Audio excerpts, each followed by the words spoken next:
Hello, everyone. I am Claudiu Murgan, the host of the Spiritual Inspired podcast, and my guest today is Monica Kapur.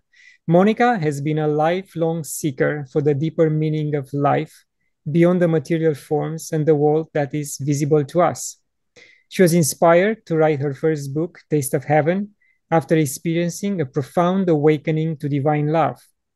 Monica's second book of nonfiction, From Fear to Love, offers a shift in perception to those who are willing to open their hearts and minds to the idea that we are each worthy and capable of receiving unconditional love and forgiveness. More about Monica and her books you can find at monicakapur.ca. Monica, thank you very much for joining me today. Thank you so much for having me. We met at Word on the Street book fair in Toronto, and we had a quick chat. And finally, we are meeting on the podcast because I was intrigued by the books you wrote and the titles, and I wanted you to share your experience with my viewers. So once again, thank you. Thank you. I would like to ask you to start asking you an odd question. Have you asked your guides about doing this interview? Have I asked my guides? Yes. my inner guides? Exactly. Absolutely. Which is why it took me some time to be here with you today. It took a couple months. And I was, when I received the go-ahead, I contacted you. So it was that readiness and wanted to be fully here and present with you and ready for this interview. So thank you again so much for having me here. And I'm thanking to your guides because they allow you to be on my podcast. Me too. I'm very thankful. We briefly discussed about your ancestry, which resides in India. Mm-hmm. And you've been exposed to Hinduism. I just assume that you've been a part of this religion for a while. Yes. And I'm interested to know if your family is fond of any specific ascended master. Actually, they were not. Growing up, I was, was raised in Hinduism, but we did a lot of rituals, and I followed along, and I would always ask questions as to why we do this and why we do that. I didn't want to blindly just follow through. So I was very inquisitive. My parents would say, okay, go to the temple, ask the pandit there, he will tell you. And sometimes I would go and they wouldn't have an answer for me either. And I just kept asking questions, and it was always why. But to answer your question, no, my parents followed Hinduism, and Hinduism is very philosophical, right? There's similar to Buddhism, so they followed the scriptures as much as they interpreted them. So yes, there wasn't a specific ascended master. Yeah, and I think like any religion or the priest of any religion has gaps in his own knowledge because they are not capable of answering our inquisitive minds, and some of them are just common sense questions, and they will just send us away, to mature and find maybe the answers on our own before we go back to them and asking for more questions.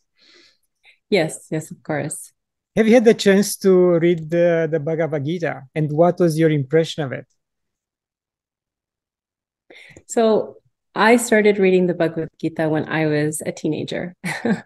And I remember my brother, he gave me the book, and it was in English, it was translated. And I was always reading in my room. I would read different books, always spiritual books. When I had the time, because obviously between homework and my teenage social life. But when I finally did receive the Bhagavad Gita, I read it, and it didn't make any, I could not understand it. It was like, what is this? It's a different language. It's in English, but I couldn't understand it. And it wasn't until after many years later, after I have had what I called my taste of heaven, which I wrote a whole book about in my first book, is when I could go back to the Bhagavad Gita and then it made sense. So it was after having my spiritual experiences. So that's what was lacking as a teenager, at least in this lifetime, right? with my memory. So that's what was lacking, was this spiritual experience, because I just could not understand it then. And then after reading it the second time, after having my own spiritual experience, my own personal experience with God, and whatever name you want to call God, mine was with Shiva, on the special day of worship of Shivratri, which, I will talk about in more detail, and which I have, of course, written my whole book about. But it was just beautiful to read it again, and then just receive that clarity and understanding, and just it resonates. Then it just every line, it just beautifully resonates. And and then I felt like I wasn't reading it for the first time. I felt like it was inside of me. So it was like coming home, and that was of course after having my own experience, which I can talk about now if you like. I can please share. but I can just tell you that I had the same reaction when I first started to read Gita. I couldn't understand anything. No. And then later on, many years later, in fact, I had a chance to become accustomed with Paramahansa Yogananda, and I read his discussion with God talks to Arjuna, and he very nicely explained in detail the meaning of Bhagavad Gita, and that really made sense, and it changed my life. So now, please, let's go into your own spiritual experience that immerse you into the love of God. Okay, sounds good. Yeah, so that's exactly what happened is it was really a transformation from the fear of God, like God fearing, to God loving, complete shift. Because growing up, it was always, there was that underlying fear of God. And I even heard those words from my parents one time. It's like God fearing, and then again, I sat with it as in just got used to hearing those words. But it wasn't until after I was married and after the birth of my daughter that we have 3 daughters. And this happened after the birth of our second daughter. And it was on the day of Shivratri. She was about 6 weeks old. And I had a toddler at the time, my eldest daughter. And they're both standing with me in the kitchen. And my husband was working from home that day. So it was a big snowstorm here in Canada. We live in Ontario. We were in Cambridge, Ontario at the time. And he comes downstairs, it was mid-morning, about 10 a.m. He comes downstairs and he just grabs a drink from the fridge, turns around. And in that moment, it was as if I was looking at him for the very first time. And I saw Shiva in him. And I was just, it was the most beautiful experience in my life until that moment. And I wanted to stay in that moment for eternity. In fact, just the glimpse of just a second, just not even a second, just that glimpse, it felt like it was eternity. It felt like I was in that moment forever. There was no time. There was no sense of time. It could have been like 100 years. It could have been a second. Like there was no sense of time. And I just had my children with me, as holding my daughter and my eldest daughter at my side. And I just felt like, Goddess Parvati, because if Shiva is my husband, I saw a glimpse of Shiva, I also felt like a goddess. And then now I have these children of God, and I felt there's a lot of realization in that moment. It was like, I was rejoicing, I was celebrating. The whole day after that, I was, going to the grocery store and just admiring all the gods and goddesses around me. Like I felt like I was in heaven. That search, that yearning for God that I had my whole life to know, to experience, to be with God, God, and always thinking that God is far away, somewhere up in the sky as a little child, thinking when will that moment come where I could feel that union. And this was it. It happened in my house, in my kitchen. So I felt like my home is a temple, because if God is here, this is the temple. The whole world is God's cathedral, as in the Bible, right? We read those words. Yeah. And many scriptures say the same thing, that God is within us. And so I didn't experience that until that moment. And it just completely transformed me. And that's where the shift came from God fearing to God loving. And then I also felt that, there's no sense of punishment, or there's no sense of like sin. Like everything was just washed, like all these beliefs that I had from a young age, all the people that I interacted with, learned about different religions and so forth, and within my own religion as well. Just everything was just washed, and I felt completely fulfilled within me. And so many of my needs and desires in that moment were fulfilled. I felt complete. I felt like all that neediness, all those endless desires just ceased. It came to an end. And I was just full. I was just oozing with love, whether it was whether it was an ant that I would watch on the sidewalk, or whether it was, a dog that I would see across the street, or another human, or any form, any life form. I felt like we were all one. There's no separation, and and that's what we are. In fact, we are all one. And again, we read these things, right? We read them in scriptures, we read them in spiritual books, but I never felt that before.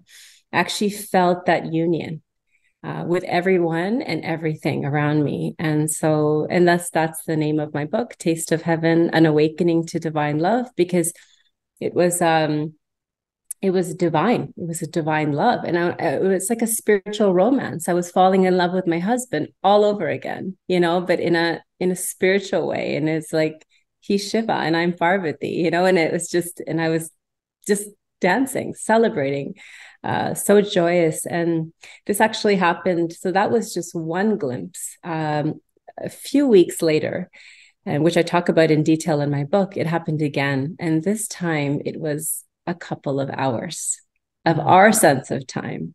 So I was like in a completely different dimension. I was like on the floor, crawling like a baby, all the burdens of the world, all that weight of the world, all the stress, any worry, gone, lifted from my shoulders, and I felt so free. I felt so liberated. I felt that there was no death. There was no sickness, there was no old age, just everything was just, again, it was just pure bliss and ecstasy. And I was in that sense of time. Again, I didn't know when I was in that other dimension how long it was. I asked my husband after, I said, how long was that? How long was I in that? Because he was just watching me, right? He was just observing me and confused because he didn't know what was happening. And he said it was a couple hours. So, and that's how I got the name of my book, was that experience, was the taste of heaven, because I really felt like there was nowhere to go. There was nothing to do. The search was over. I had arrived. I was home. Yeah, beautiful. And how has Amit reacted to this type of experience since? Is he supportive? Does he want you to get more and more of it? So Amit, he's very supportive. He's not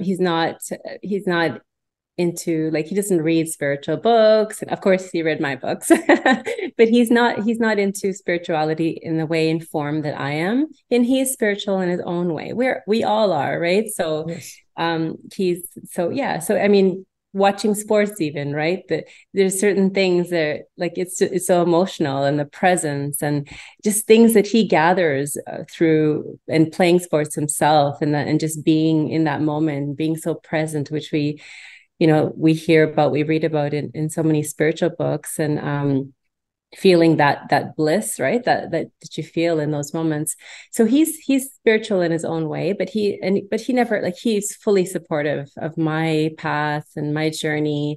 When I was writing my first book, I would receive, it was like a download, right? When I would write, there was no time. I would just receive this sort of download, and I would have to write in that moment and drop everything and just write, whether it was middle of the night, whether it was driving to the grocery store or with my children. So we actually did get some help in that time because the kids were young. Like I said, we had a newborn baby and a toddler, and so so in that way as well, like, it was very supportive. We had a nanny to help us with the kids, and I was definitely going through this transformation, so I really needed the support, and so I feel very blessed that I had, I have a wonderful husband who supports me.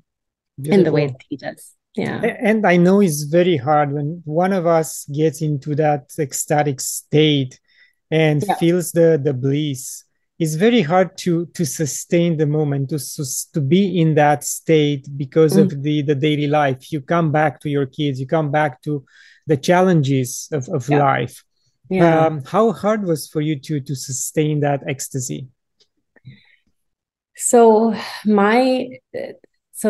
this state of ecstasy, this blissful state, it lasted for many months. And I would just go, I would go in and out. I talk about the one time where in my book where it was a couple of hours. That was very intense. It wasn't as intense for the whole time, for the number of months, but I was just in and out, and I was, to be honest, coming back was hard. When I came back from the other dimension, I was feeling really, it was like going, I felt detached, down. I felt very sad. detached. I want to go back.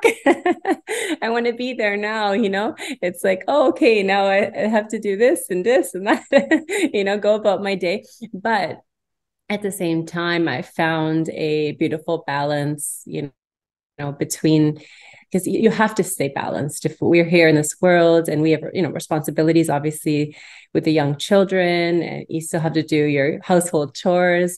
But I was ecstatic, like I was just doing everything. And it was like a state of, it was like, singing while I was cooking, and as I was bathing my children, and, so you can enjoy even those mundane tasks with your state, your blissful state, right? Because it's all within, it's all what's happening inside of you, right? And that's what it is. It's all about that internal dialogue that's happening, that each of us has 24 hours a day with ourselves, right? Where we have this internal dialogue, which actually brings me into my second book.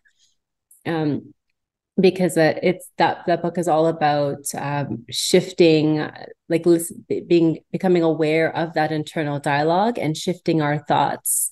And that book is called From Fear to Love, a Shift in Perception. So as we change our thoughts from negative to positive, our emotions automatically shift from fear to love. And that's what I learned. And we have to be conscious, present in order to change our thoughts, right? So we have to tune into our thoughts, but then, it takes a certain level of presence and consciousness to do that. So, but it does work. And I lived in a lot of, there was a few in particular traumas that I had from childhood. So many months after my spiritual, the ecstatic state, the blissfulness, what happened was about maybe 9 months into it, I started to feel a lot of fear every night. When it would get dark, I would be washing my face, or just when I was with myself, right? Kids were sleeping, I was with myself and with my own thoughts. And I just felt this intensity, this just such intense fear. And I told my husband about it, and I said, I don't know what this is. I don't know why I feel it. What was happening was all the repressed fears from childhood were coming to the surface to be released, right? Because things that were too big for me to process, traumas that, as a 5-year-old, my mother there was an incident, it was my birthday, and my mom was cooking for my party, and she was using a pressure cooker, and it actually exploded on her face. So she was severely burned, and she lost her eyesight as well, which miraculously did come back. She did regain her vision, but I mean, I was the only one home at that time, and I was just I was just paralyzed. I was just looking at her like it was like a horror movie, it was like, but this is my mom and this is my birthday. I mean, it was just so traumatic, but I had forgotten that even happened because it was so big for me to process. I don't even think I cried in that moment. I just repressed it. Everything just, so it was like deep inside of me. It was still there. The memory was there. Yes. So it did come to the surface. We were at, for my sister-in-law's, we were in Las Vegas actually, and we were at a casino, and the smell of the smoke, it triggered that memory. And then I left, I was just in tears. I was just crying for hours, just uncontrollably, because I didn't have the chat. I didn't cry at that young age. I was just in complete shock. And so that was all coming to, I was feeling all those intense emotions, but they were ready to be released. It was ready to come to the surface to clean it up. There was like a cleansing that was happening, right? And so I, read a lot and researched, and then I started writing my second book, From Fear to Love, because I wanted to help others also be freed of their daily fears and anxieties, which I was experiencing firsthand, but with traumas that happened in childhood. So I just wanted to help others because it's a shorter read, and I give a lot of tools and techniques and what worked for me. And as a result, I feel so much lighter and so much happier. It's a more happier, lighter feeling. It's like it's all gone.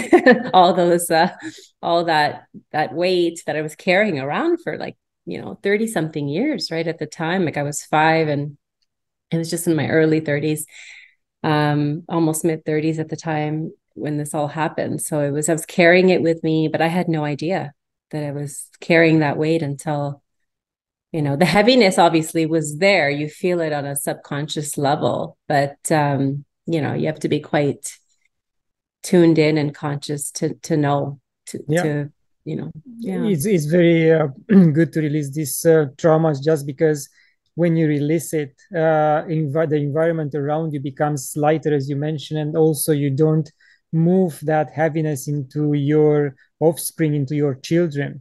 And if they are raised in this type of light, loving environment, their trauma will be less or non-existent. They might have trauma from previous lives, but at least we don't consciously add to their trauma. We are trying to pretty much keep them trauma-free. And with us becoming spiritually awakened and releasing this heaviness, giving them this, let's say, not free pass, but lighter pass in life, over generations, we hope that less and less trauma will be passed over ancestrally. 100%. You're absolutely right, because I noticed, so before I did release these traumas from within me when the children were younger, and because there were so many limiting beliefs that were created in that moment. So in my 5-year-old self, as I was looking at my mom, I was creating all these limiting beliefs. The kitchen is unsafe. Hosting is unsafe, right? Because we were having 50 people over to the house for my birthday party, right? So my mom was cooking. So kitchen is unsafe, cooking is unsafe, hosting is unsafe. So my, and I, as a result, I did avoid the, obviously maids have to make simple meal. You have to cook for your family, right?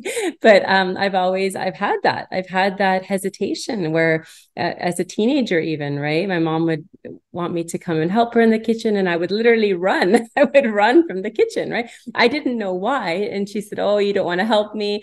But I realized that it was because of that experience that happened. And then later on, after I got married, my husband loves, having people over. He loves hosting. He has a lot of friends.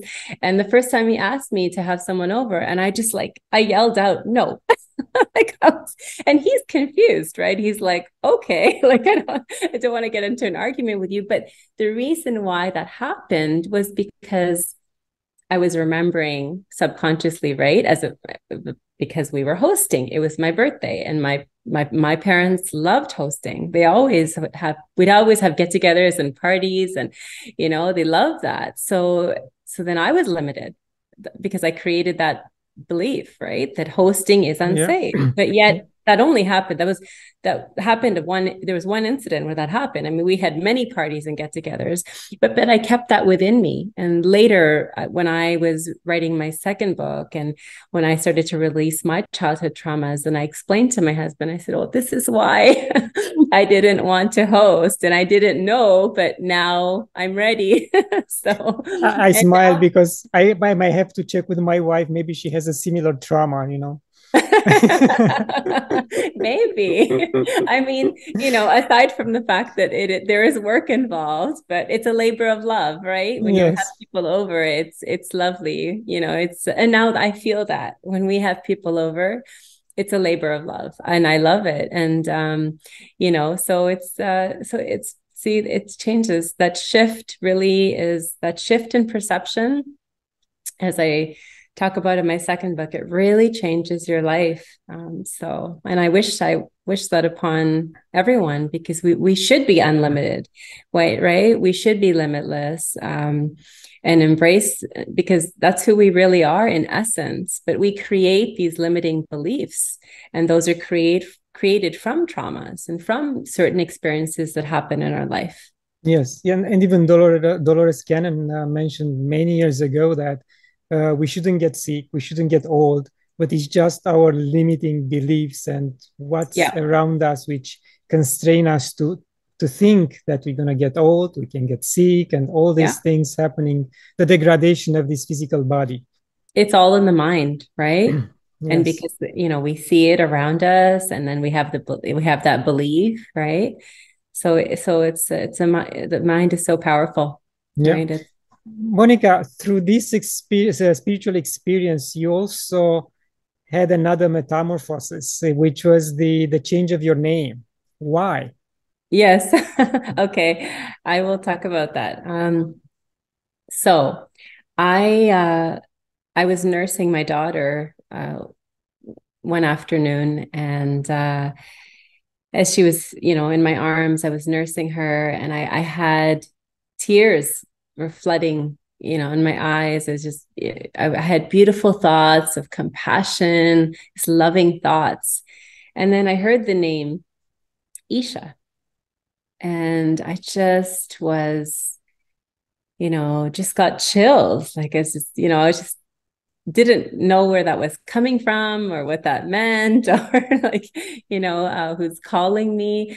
And I just, it was almost, so at the time I Googled it, and, I was reading, like, what is Isha? Okay. Goddess of all gods. Like, it's just a very powerful name, very strong, very, beautiful name too, the sound of it, Isha. And I felt like, was that my name in a past life, or is this a new beginning? So I told everyone to call me Isha. I told, my parents and my friends and everyone to call me Isha. And I felt like it was a new beginning, just like a reset. Interesting. People outside the Hindu religion think that you have thousands of gods. What I usually say is that Hinduism has thousands manifestations of God. What would you reply? Yes, absolutely correct. It's not thousands of gods, it's thousands of manifestations of God, and how each of us, they're actually attributes, right? So each god and goddess represent different attributes, and certain people are drawn to that god or goddess, right? So being Hindu, like, there's someone could be drawn to Lord Ganesha, and someone could be drawn to Lord Krishna or goddess Saraswati. Like and this is the reason, is because so we can relate to certain attributes that resonate, and we're just naturally drawn. But there only is one God, and not just within Hinduism, within all religions. There aren't different gods in different religions. I never believed that. Even when I was young, I was like, it doesn't make any sense. How can we have like a different religion? How can we have so many different gods, right? We have one earth. We all live here together in humanity. And so I never believed that. And the best representation of this, let's say, confusion or chaos of religions is the movie PK. I don't know if you had the chance to watch this Indian movie. I heard of it. It is phenomenal. Yes, I watch it twice. Wow. By myself and with my family. I would recommend it to everyone. It's Okay. like E.T. coming to Earth and trying to understand God and religion. Mm-hmm. And it's so confusing for him because he converts to Hinduism, to Christianity, to Jewish religion, to any particular religion on earth, trying to find God. And his conclusion is that the God of the priests and those claiming that they represent God is all fake. And the God has a different manifestation. So that's why the movie doesn't take sides of any particular religion, and is a perfect representation of what's going on earth right now from a religious perspective. So again, I would recommend everyone to watch the movie.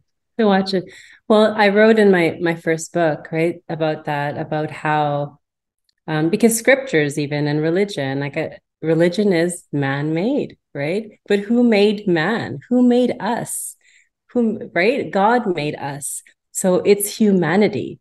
Right? We're all one, and religion actually divides us. It can divide. It doesn't have to, but sadly, in many cases, it does divide us, which is why I feel more spiritual and just connected to everyone, regardless of what religion that they are. Yes, indeed. And I think to you, everything comes or you view everything as Trinity. You have Brahma, Vishnu, and Shiva in Hinduism. You have the Father, Son, and Holy Spirit in Christianity, and then the three body concepts in Buddhism. Even the flower of life, in fact, starts with from a concept of three. So why do you see, is that because of the scripture or because of the experience you had? It's because of the experience that I had. And everything that I see is and even like triple digits, when I look at my phone, it's just, you happen to pick up your phone. It's like certain signs and messages, I feel, from our guides. Interesting. So I started to see that more and more. Certain numbers show up every single time where I pick up the phone at the right moment. Yes. Does that happen to you too? Yes. Yeah.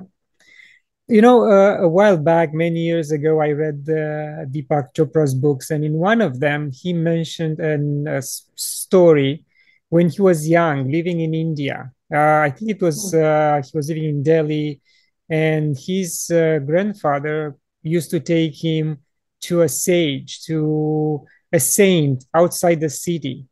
And Deepak mentions how the moment he was approaching the hut, that guy was living in squalid conditions. He wasn't a rich guy. It was just a saint. He was feeling the energy. And then that person, that saint, was able to read his future. And there are certain things which only Deepak knew at that time. And later on in life, he went back and he confirmed that the readings were quite accurate. So my question is, have you tried something similar, either here in Canada or in India? I did have some readings. My parents took me to a few, you can call them uh, sages, saints, and they did. I was told that because I was quite as a child, very studious and very academic. Um, I have a few university degrees, but they always said that she's going to be very like her life is going to change. Like she's going to have this shift. She's going to be very spiritual. So it was a bit of a shock to my parents. They're just, but it's I remember hearing that when I was younger. So did they regret spending the money on the universities and all the diplomas, or they're okay with that? No, not at all. That's you know that's that that's important, right? Education is something no one can take away from you, and you learn a lot, and you don't yes, know when you'll need that in your life, right? So, exactly. mhm. Have you heard of Sarovar Sacred Lake in India? And have you visit any special places in India? I have, yes. When I was young, my parents went to a place called Vaishno Devi, which I've written about in my book. And I always said that I would go back with my husband. It was something that I just remembered saying and as a young girl. And so I did go back. So I talk about it in chapter 3 of my book, in my first book, Taste of Heaven. And when we went back, it was just such an amazing experiences I had there. And I think it was the things were starting to open up for me. This was before my glimpse of Shiva, which happened. That was after the birth of my second daughter. So right after marriage, about a year after marriage, my husband Amit and I did go back to the spiritual place, and I saw different visions of Ganesh on the mountains, like as we were trekking up, as we we're walking up, and it was just heavenly. It was just so beautiful to experience that, and especially to experience that with my husband and being newlyweds as we were, and he felt it too. He doesn't know, like he felt that energy, and just even leading up to our trip, it was just so many beautiful moments that we shared, and we're very spiritual. And I talk about that in my third chapter of my first book in quite some detail. Yeah, there are countries and places where you don't go to visit. You have a pilgrimage to these places, and you have a different mindset. And it is my conviction that I wasn't giving the chance to go to certain places just because I wasn't ready spiritually, Mm, and I didn't want to visit them just as a tourist, but to feel the sense of the place, the energy of the place, and um, maybe expect some messages, some feedback. And that's why I realized at one point that I don't have to rush mm. to visit X or Y just because it's not the right time. Exactly. Exactly. Everything is timing, right? Yeah. Everything is about timing, and we shouldn't rush anything. And I find life becomes quite effortless, right? Because everything just magically happens and it comes to us. And it's just instead of us trying to tick off these boxes and do this, that, and the other. And I find when we go with the flow of life, it is quite effortless and things just happen with us magically. It is becomes very magical. Yes, indeed. Mhm. Monica, one of the teachings in the main religion, in all the religions, in fact, Mhm. is not to judge anyone else. But the moment we open our mouth, it's about judging. We just cannot refrain ourselves. How do you handle this aspect of your life? It's interesting that you brought that up because I am writing I have started a third book, and it's about non-duality and how spirituality is beyond duality. So that'll probably be the subtitle. I'm still working on the main title, and I have a few different titles in mind. And that's all about judgment, right? Because it's spirituality is beyond the good, the bad, the dark, the light, right? So